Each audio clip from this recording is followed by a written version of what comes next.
가을이 깊어가는 어느 저녁 무렵이었다. 하늘은 벌써 붉게 물들고 있었고 들판에는 추수가 끝난 빈 논들이 쓸쓸하게 펼쳐져 있었다. 박문수는 날꽃대 묻은 도포 자락을 여미며 황해도 어느 산골 마을 어귀에 들어섰다. 암행어사의 신분을 감춘 채 떠돌이 선비처럼 꾸민 행색이었지만 마을을 둘러보는 그의 눈빛만은 아무것도 놓치지 않았다. 마을은 이상하리만치 조용했다. 가을 추수가 끝난 계절이니 어느 집에서나 솥에서 밥 짓는 냄새가 흘러나와야 할 텐데 마을 안은 연기 한 줄기 피어오르지 않았다. 아이들 뛰노는 소리도 개 짖는 소리도 없었다. 사람들은 집안에 웅크린 채 문을 꼭 닫고 있었고 마을 전체가 숨을 죽이고 있는 것 같았다. 박문수는 천천히 마을 안쪽으로 걸어 들어갔다. 그때였다. 길가 한쪽 나지막한 초가집 앞에서 낮고 가느다란 울음소리가 들려왔다. 대문도 없이 기울어진 살인문 사이로 보이는 마당 한 구석에 한 여인이 혼자 앉아 있었다. 50이 넘었을까. 허리는 굽고 손마디는 굵은 노파였다. 노파는 무릎 위에 작은 밥그릇 하나를 올려놓고 젓가락을 든 채 꼼짝도 하지 않았다. 눈에서는 눈물이 줄줄 흘러내리고 있었다. 박문수는 발걸음을 멈췄다. 그릇 안에는 보리밥이 담겨 있었다. 쌀 한 톨 섞이지 않은 거칠고 퍼석한 보리밥이었다. 노파의 눈물이 뚝뚝 떨어져 그 보리밥 위에 고였다. 노파는 밥을 먹는 것도 그렇다고 내려놓는 것도 아니고 그저 그 밥그릇을 무릎 위에 올려놓은 채 울고 있었다. 박문수는 천천히 살인문을 밀고 안으로 들어섰다. 할머니 길을 가다 날이 저물었는데 하룻밤 신세를 질 수 있겠습니까? 노파는 뒤늦게 낯선 사람이 들어온 것을 깨닫고 눈물을 훔쳤다. 그러나 눈이 이미 퉁퉁 부어있어 감출 수가 없었다. 초라한 집이지만 들어오세요. 노파는 일어나 박문수를 방으로 안내했다. 방 안은 텅 비어 있었다. 장판 대신 거적이 깔려 있고 이불도 얇디 얇은 것 하나가 전부였다. 저녁 밥상이 들어왔다. 보리밥 한 그릇과 간장 종지 하나. 그게 전부였다. 박문수는 아무 말 없이 밥을 먹으며 조심스럽게 입을 열었다.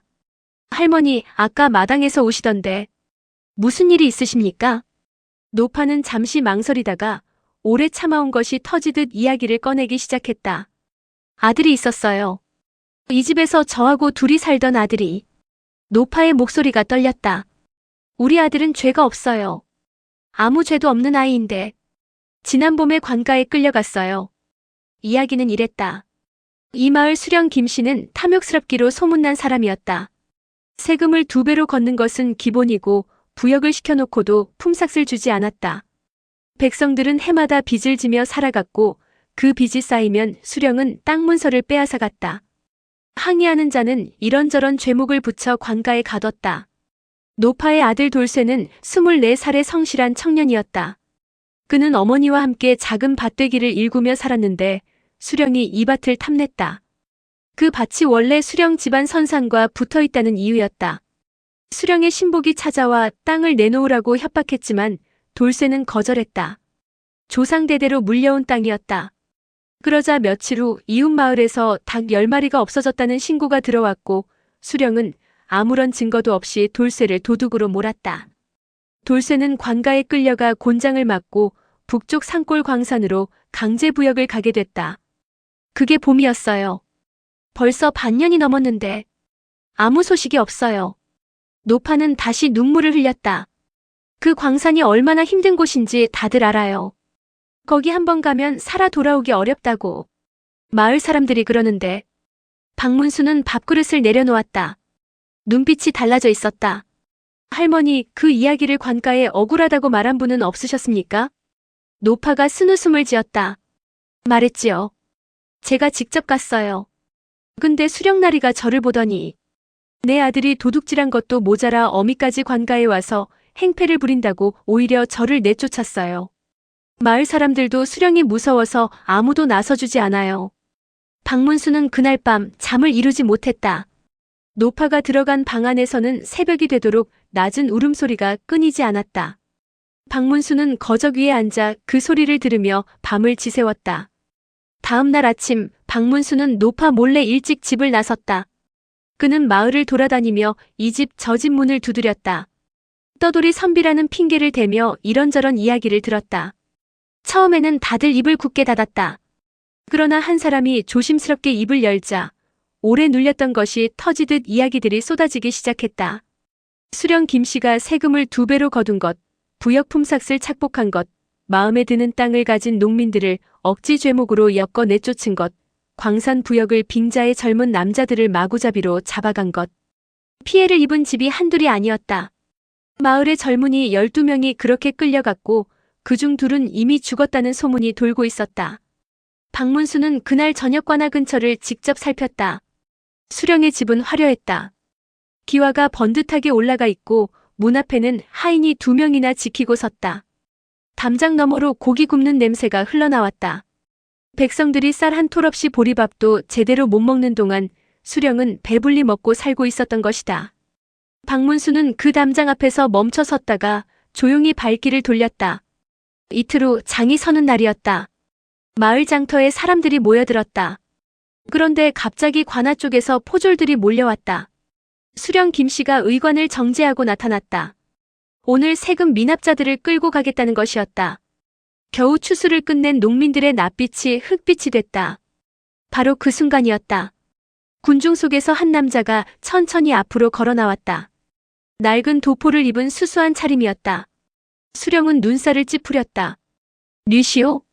남자는 아무 대답 없이 품에서 무언가를 꺼냈다. 청동으로 만든 말 모양의 패였다. 마패.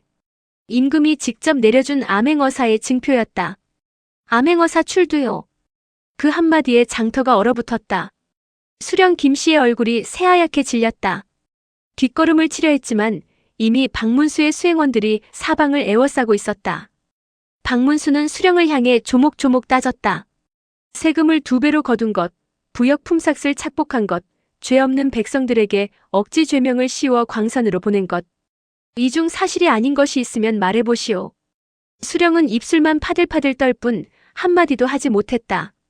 돌쇠를 비롯해 억울하게 끌려간 12명을 즉시 돌려보내시오. 빼앗은 땅 문서도 전부 돌려주시오.